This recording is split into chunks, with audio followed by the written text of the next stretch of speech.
Salve os irmãos com a paz do Senhor. Amém. Vamos dar continuidade ao nosso estudo no livro de Isaías e hoje estudaremos o capítulo 14. Nós já falamos no início que Israel, por causa da sua desobediência, por causa da sua dureza de coração, o Senhor havia prometido que iria destruir a nação de Israel, a nação de Judá, que eles seriam destruídos, seriam levados para o cativo, mas que um remanescente, aqueles que temessem o Senhor, aqueles seriam preservados. E tudo que o Senhor falou nos primeiros capítulos de Isaías aconteceu. O povo de Israel foi desterrado, perderam a sua terra, foram misturados entre outras nações e outros povos foram colocados na terra deles, onde habitavam aquelas 10 tribos. E Judá mais tarde foi levado cativo pela Babilônia, e eles sofreram muito na Babilônia. E durante aquele sofrimento eles clamavam ao Senhor para que o Senhor pudesse ter misericórdia, para que o Senhor os trouxesse de volta à sua terra. E o Senhor já havia prometido que os haveria de trazer de volta. Lá no livro de Jeremias, capítulo 31, está escrito que nunca mais direis: bendito o Senhor que os tirou da terra do Egito, mas bendito é o Senhor que os trouxe da terra do norte. A terra do norte é a Babilônia. Eles foram levados para o cativo, sofreram muito, e o Senhor, que havia prometido um duro castigo para o povo de Israel, para os desobedientes, agora está escrito aqui no capítulo 14, porque o Senhor se compadecerá de Jacó e ainda elegerá a Israel, e porá na sua própria terra, e ajuntar-se-ão com eles os estranhos, e se achegarão à casa de Jacó. Começa nos falando muito antes que acontecesse que o Senhor haveria de apiedar-se do povo de Judá, do povo de Israel, e que haveria de trazê-los para a sua própria terra novamente. E isso é tão importante que quando nós lemos a palavra do Senhor, começamos a ler lá no livro de Êxodo, Ciro, ele começa a dizer que o Senhor ordenou a ele que fizesse a casa do Deus de Israel, do Deus de Judá, fizesse lá em Jerusalém. E o rei Ciro, ele providenciou tudo o que precisava e deu ordem para aqueles que haveriam de reconstruir aquela terra.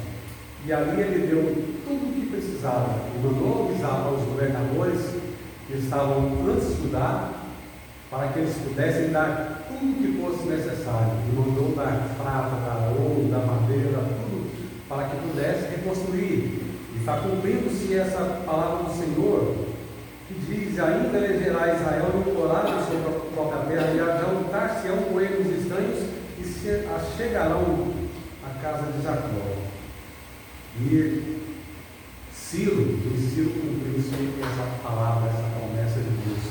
O rei Ciro, que invadiu a Babilônia, destruiu a Babilônia, agora ele manda o povo de Judá voltar para a sua terra.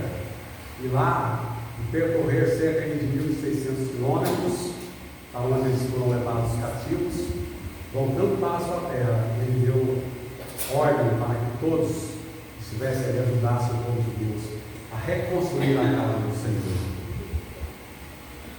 E os povos os receberão, os levarão aos seus lugares, e a casa de Israel possuirá esses povos por servos e servas na terra do Senhor, e cativarão aqueles que os cativaram, e dominarão os seus opressores.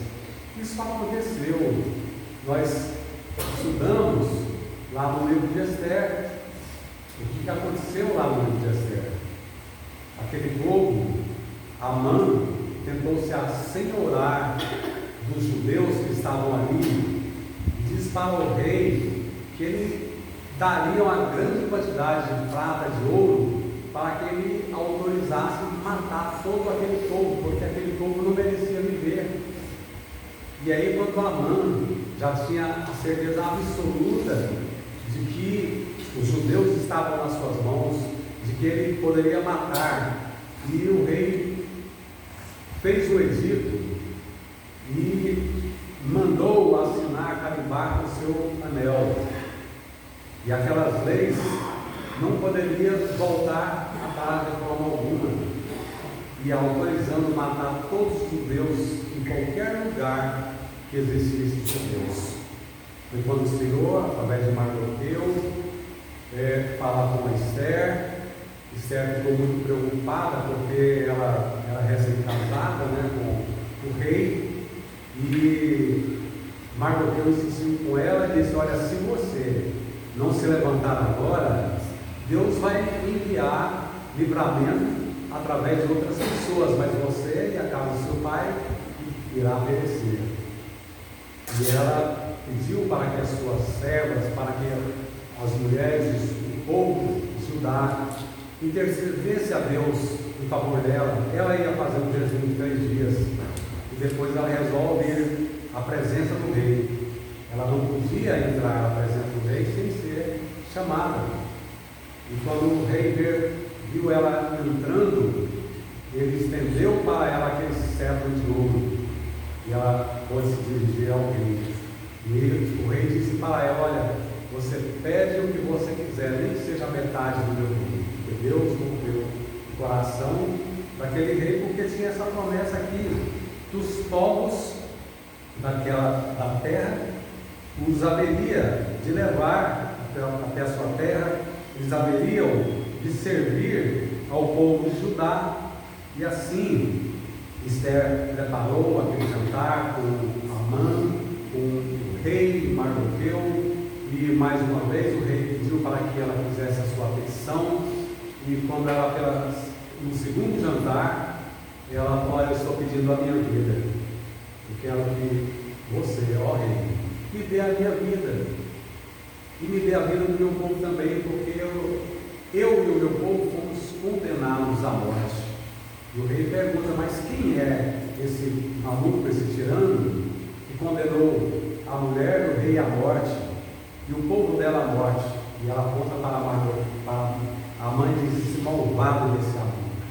A mãe estava achando que ele havia feito uma forca para Mardoqueu, mas aquilo que ele preparou para Mardoqueu, o rei mandou enforcá-lo ali. E o rei mandou fazer um novo edito, uma nova lei, dando poderes para o povo judeu destruir todos aqueles que levantassem contra eles, em todos os lugares onde o rei reinava, naquelas 127 províncias.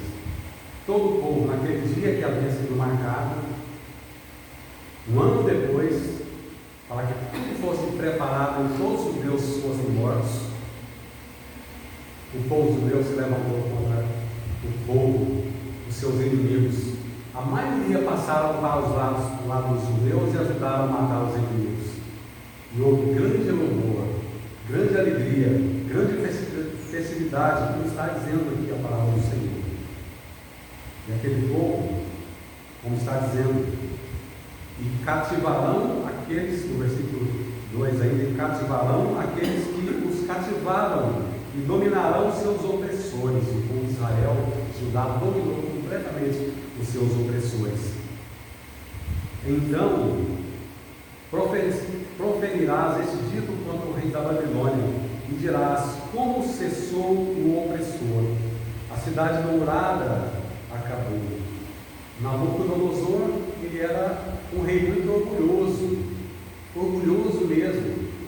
E aqui está dizendo que ele foi quebrantado, o seu orgulho foi desfeito. Então proferirás este dito contra o rei da Babilônia, e dirás: como cessou o opressor, a cidade dourada acabou. Babilônia, conhecida tida como uma cidade dourada, a cidade mais linda do mundo. E era inimaginável aquela cidade ser destruída, as festas que tinham ali acabar, a glória daquela cidade. Mas o orgulho daquele rei de Nabucodonosor levou aquela grande nação a ser destruída por causa do seu orgulho, por causa da sua opressão, por causa da sua maldade. Já quebrantou o Senhor o bastão dos ímpios e o cetro dos dominadores. Deus quebrantou. Isso é um ponto muito importante, porque nós estamos tratando aqui de um rei orgulhoso. Ele fazia tudo para a sua glória, mas a glória, ela pode ser dada tão somente a Deus. E aqui, todas as nações, os reis daquelas nações, aqui está dizendo, nessa composição, nessa melodia, de que quando esse Nabucodonosor chega no inferno, todos se assustavam. Você também morreu, você também foi traspassado, você também igual a nós. E nós temos que ter cuidado com o orgulho. O poderoso, ele é orgulhoso, mas o mais pobre, ele pode também ser uma pessoa orgulhosa. A pessoa que conhece a palavra de Deus, se não tiver cuidado, ele passa a ser uma pessoa orgulhosa.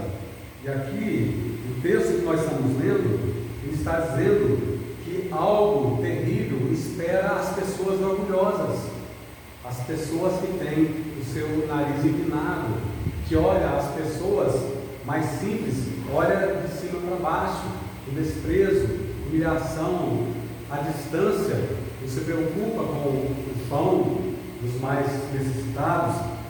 E aqui nós estamos vendo um Todo-Poderoso, ele descendo ao mais profundo do abismo. Aquele que feria os povos com furor, com praga incessante e com ira dominava as nações, agora é perseguido sem que alguém o possa impedir. Todo-Poderoso, ele foi agora perseguido pela Pérsia e ninguém socorreu, ninguém ajudou, ninguém pôde fazer nada por ele.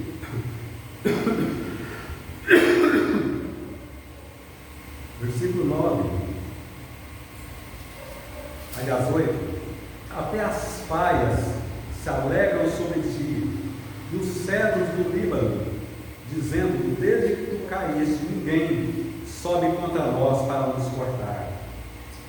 Falando que até as faias, aquelas plantações que embelezam os cemitérios, que é plantado nos cemitérios, até aquelas coisas ali se alegram, até as faias se alegram sobre ti, os cedros do Líbano, dizendo: desde que tu caíste, ninguém sobe contra nós para nos cortar. Porque ele tinha poder sobre tudo, sobre todas as nações. Ele achava que podia tinha poder sobre os animais, sobre as pessoas. E nós estamos vendo aqui que até os cedros, que era coisa importante, estava se alegrando, a natureza estava se alegrando.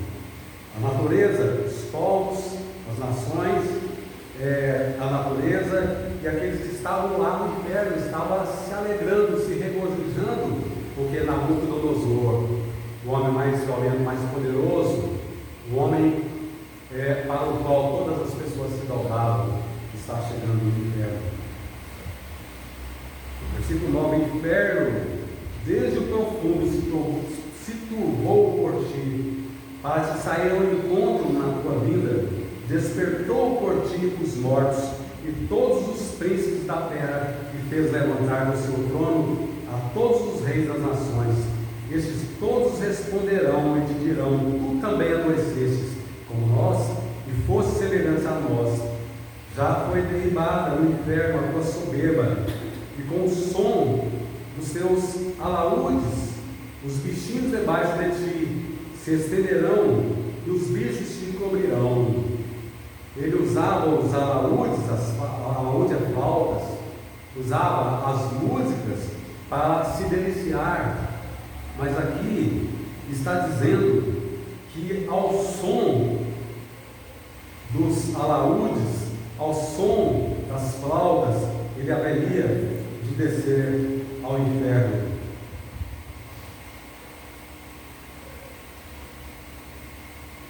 Como caístes do céu, ó estrela da manhã, filha da alva, como foste lançado por terra, tu que debilitavas as nações. Esse homem que ele achava que ele era invencível, ninguém poderia vencê-lo, era o homem mais poderoso. E agora, as próprias flautas, as gaitas, os símbolos, estavam agora tocando e ele estava descendo ao inferno ao som dos seus próprios cantos. E os bichinhos estavam, os vermes estavam ali aguardando por ele para o destruir, para mostrar que ele era mais fraco do que o velho. Como caíste do céu, ó estrela da manhã, filha da alva, como foste lançado por terra, tu que debilitavas as nações. Esse texto, ele dá um sentido de como, é uma tipologia de como Satanás caiu do céu. Os irmãos anotem ali no livro de Ezequiel, capítulo 28, versículo 14 em diante, vai falar, o rei de Tiro é um tipo de Satanás, assim como Nabucodonosor, um tipo de Satanás também. E Ezequiel 28, 14 em diante, lá vai fazer a mesma menção do rei poderoso, Tiro, rei poderoso, muito rico, e que desce ao inferno também. Nós temos que estudar, deveríamos estudar juntamente um e outro, mas nós não temos tempo. Posteriormente, nós vamos fazer um estudo sobre este tema, porque é muito importante. E tu dizias no teu coração: eu subirei ao céu, e acima das estrelas de Deus, e exaltarei o meu trono, e no monte da congregação me assentarei da banda do lado do norte. Exaltarei o meu trono, e no monte da congregação me assentarei da banda do norte. Subirei ao céu, acima das estrelas de Deus. O orgulho, a vaidade. Quem é o homem? Qual é o poder do homem? Qual é o poder dos Estados Unidos? Qual é o poder da China? Qual é o poder dos países que estão cheios de bomba atômica? No estalar de olhos, eles serão destruídos na volta de Jesus. E esse homem, esse tipo de Satanás, dizia que subiria ao céu e acima das estrelas de Deus, exaltarei o meu trono, no monte da congregação e assentarei na banda dos lados do norte. Subirei acima das mais altas nuvens e serei semelhante ao Altíssimo. Contudo, levado serás ao inferno, ao mais profundo do abismo, em que pese todo esse desejo dele, mas ele será levado com todo o poder, com toda a riqueza, com todo o orgulho, e será levado ao mais profundo do abismo. Irmãos, nós temos que nos quebrantar diante de Deus. Nos quebrantar diante de Deus. Muitas vezes nós somos orgulhosos, nós somos vaidosos, nós às vezes somos pessoas que criamos vaidade até em favor daquilo que não tem valor algum. Dinheiro, carro, casa, pertence, e nós estamos com isso fazendo igual Nabucodonosor, dizendo: olha, o céu é o limite. Eu já falei aqui em uma escola bíblica sobre o Wagner Pinheiro, dono da Biplano. Ele comprou a VASP, uma empresa de aviação aérea, e fizeram uma pergunta para ele, e saiu na Veja, que era a maior revista que existia. E ele falou: olha, para mim o céu é o limite. Mas acabou em tragédia, em miséria, e no fim a mulher dele, que era riquíssima, tinha milhares de cabeças de gado, caminhões para transportar combustível, a maior frota de ônibus de Brasília. E ela disse: olha, eu não quero nada na vida, eu só quero descanso, descansar minha cabeça. Não quero dinheiro, não quero mais nada, só quero comer e descansar minha cabeça. Eu quero mais leis na vida. Mas para o Wagner Canedo, o céu era o limite, era a família poderosa. Muitas outras pessoas, Tancredo Neves, ele disse: olha, com o apoio de um outro partido que ele conseguiu, o PSDB, nem Deus o impede de subir ao Palácio do Planalto. Deus impediu e não subiu, ele subiu no caixão. O Titanic, nós conhecemos a história do Titanic. O Titanic, o engenheiro que construiu aquele navio, o maior navio daquela época, ele falou: olha, esse aqui não afunda nunca, nem Deus pode afundar esse navio. E para a inauguração daquele navio, as passagens foram vendidas para as pessoas mais ricas do mundo. E na primeira viagem, aquele navio afundou e me parece que mais de 1000 pessoas morreram. Nós não podemos desafiar a Deus. Quem somos nós? Em nada mesmo, em nada mesmo. Nós temos que baixar a nossa cabeça. É Deus que sabe, Ele que é o dono da vida. Se Deus quiser, nós vamos fazer.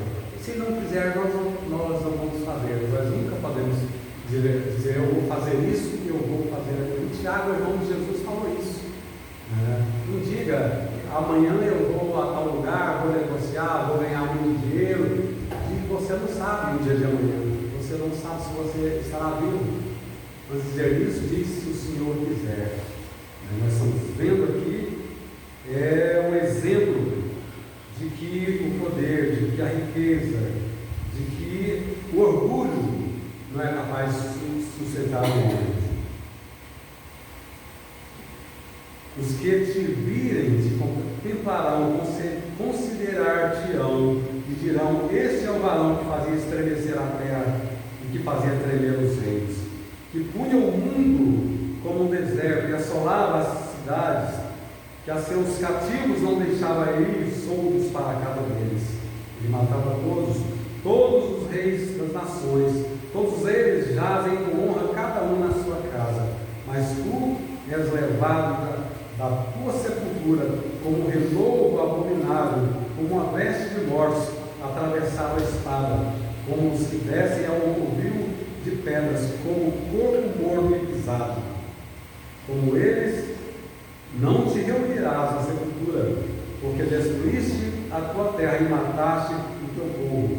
A descendência dos malignos não será nomeada para sempre. Essa é a promessa de Deus, que a descendência do maligno, ela não será nomeada para sempre, ela será destruída. E a palavra do Senhor diz: Jesus falou: passarão os céus e a terra, mas as minhas palavras, elas vão de cumprir. O que nós estamos vendo aqui é o cumprimento da palavra de Deus. Deus falou para o povo quando eles estavam no Egito. Deus falou para aquele povo que os colocaria em Canaã. E falou antes que quando eles pecassem, eles perderiam a terra que Deus os havia dado. E Deus prometeu que ia levar cativo para o norte. E Deus levou o cativo para o norte. E Deus depois trouxe o remanescente. E Deus prometeu depois para aquele povo dos reis de que eles seriam novamente espalhados por toda a terra. E eles foram espalhados. O Velho Testamento anunciou a vinda de Jesus. Jesus veio. O Velho Testamento anunciou a morte de Jesus. Jesus morreu. Anunciou a ressurreição de Jesus. Ele ressuscitou. E toda a Bíblia, ela fala, esse texto que nós estamos vendo aqui, ela aponta também para o milênio, para a época de paz. E aponta, está apontando aqui, que todo aquele desobediente, todo aquele rebelde, aquele que não vive o seu dia a dia com Deus, vive na sua desobediência, vive no seu orgulho, essa pessoa será lançada no mais profundo da vida. Que Deus tenha misericórdia, que Deus toque os nossos corações, nós possamos ouvir a palavra do Senhor, preferirmos a vida eterna. Não tem saída para o homem, não teve saída aqui para Faraó, que colocou ele, e não haverá para mais ninguém.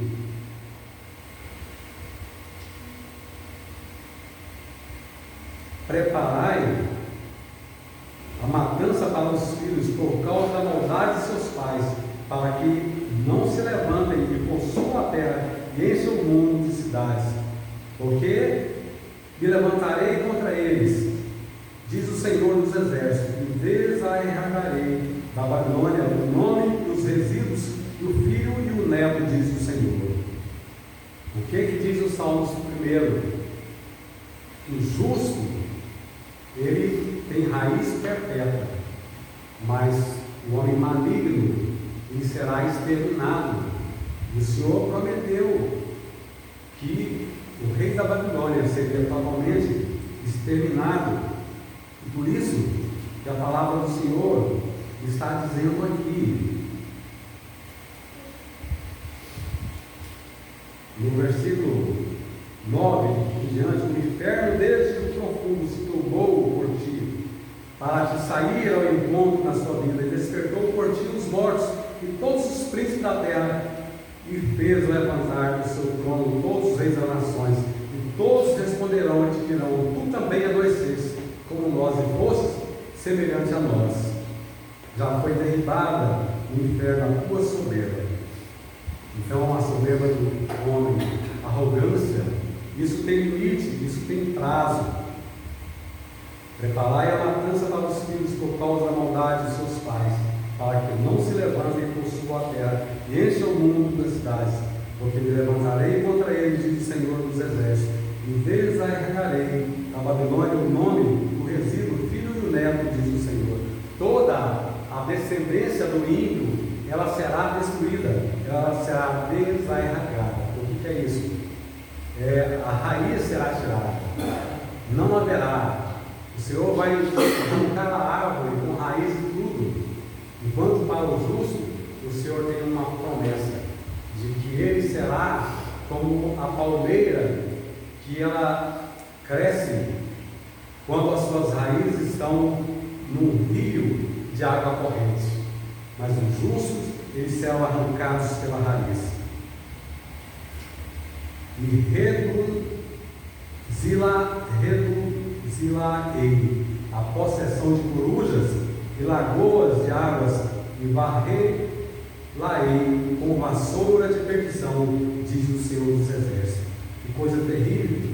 O Senhor vai reduzir. Nós já lemos no capítulo 13 as promessas que o Senhor fez ali para a Babilônia, que é o primeiro país, uma série de países que está sendo julgado. O Senhor ia destruir completamente. E quando nós olhamos lá para o capítulo 17 e 18 do livro de Apocalipse, o Senhor fala da alegria. Nós vimos aqui que aqueles que estavam ali, estavam na terra, que estavam no inferno, estavam se regozijando com a destruição de Faraó. E aqui no livro de Apocalipse está dizendo, versículo 17: e veio um dos 7 anjos que tinha 7 taças e falou comigo, dizendo-me: vem mostrar-te a condenação da grande prostituta, que está sentada sobre muitas águas, com a qual fornicaram os reis da terra, e os que habitam na terra se envenenaram com o vinho da sua fornicação. Na sua testa estava escrito o nome estéril, a grande Babilônia, a mãe das prostituições e abominações da terra. E vi que a mulher estava embriagada do sangue dos santos e do sangue das testemunhas de Jesus, e vendo-a eu maravilhei com grande admiração.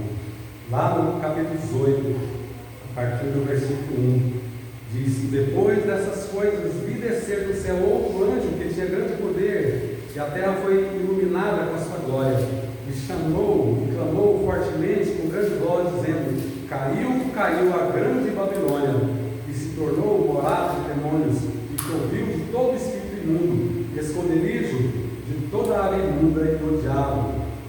Porque todas as nações beberam do vinho da ira da sua fornicação, e os reis da terra se fornicaram com ela. Então, irmãos, não adianta o homem querer se prevalecer contra Deus. Ele pode ser o que for, pode ser o homem mais rico do mundo. Lá nos cemitérios do mundo inteiro está cheio de homens milionários, bilionários, e eles não levaram para lá nada. Estão todos lembrando agora daquilo que eles perderam, do tempo que eles perderam, quando eles deviam garantir a eternidade deles, mas estão no inferno, deixou todo o seu dinheiro. Lembramos daquele homem rico que estava no Hades, estava vendo Abraão consolar Lázaro, e ele fala: Pai Abraão, pede a Lázaro que molhe o seu dedo na língua e venha me refrescar, porque eu estou em grande tormento. E Abraão disse para ele: não, aqueles que estão de lá não tem como passar para cá. Você teve toda a sua felicidade na terra, ele foi afligido e agora ele está sendo consolado. Ele diz para Abraão: Pai Abraão, eu tenho 5 irmãos lá na terra, pede algum dos mortos para ir lá e falar para os meus irmãos não virem para cá, porque é muito terrível. E Abraão falou para ele, mais uma vez, aqueles que estão lá não podem passar para cá, e eles daqui podem passar para lá. Mas lá tem Moisés e os profetas, que eles ouçam os profetas. Ele diz: não, mas se um dos mortos for falar para eles vão se arrepender. E Abraão falou para ele: olha, se eles não ouvem os vivos, por que eles vão ouvir os mortos? Então é tempo, meus irmãos, a gente acreditar na palavra de Deus.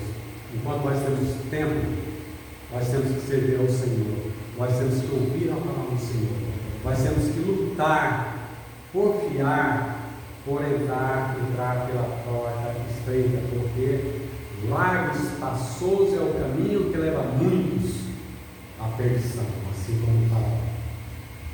Deus tem misericórdia de nós, que nós possamos ouvir a voz de Deus, que nós possamos meditar na nossa família, que nós possamos nos empenharmos para que nossos filhos, nossos parentes possam ir para o céu conosco, e que não possam sofrer as agruras do inferno, como estamos sofrendo a maioria das pessoas, porque são poucos que entram pela porta estreita.